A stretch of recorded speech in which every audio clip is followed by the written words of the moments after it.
Parang feeling lang, napadpad ako sa cemetery to kasi dinalaw ko yung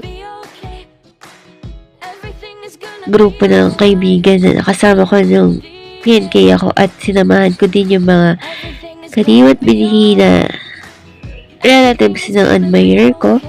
Punti ko na siya maging first boyfriend ever at long time partner. Kaso lang, all of a sudden, he got stressed and died early. Shoutout nga pala sa Babaran family at sa mga part ng Nabong family.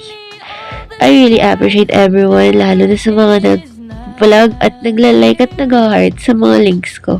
Kahit sa old account ko, hack account ko, at private account ko, alam ko naman, alam ninyo yung mga ibang account ko. So, thank you so much kasi you keep saving my files, my images, and outputs. At lahat ng events ko, naaalala ninyo na binigay ko yung best ko at hindi nyo ako nalilimutan. At maraming salamat din sa mga nagpadata sa mga hindi nakatulong mag-vlog sa akin sa year 2024. 2025, 2026, 2027, try nyo kayang mag-push. Tulungan nyo ako. Hanggang dito pa ako sa bansang to.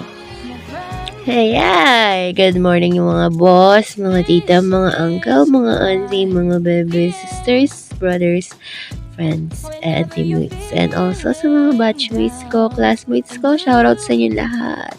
At biggest shoutout. There's artwork, Nunchi Photography, Bluebio Photography, at sa dinayo kong kainis. So, ito po ang full burn natin. Update na lang kayo kung magpapagawa kayo ng empanada, cheese bar, pulveron stocks, and more specialties by Ate Nisa. You can direct PM her kasi kilala niyo naman din siya kasi napakilala ko na siya sa inyo. Ingat!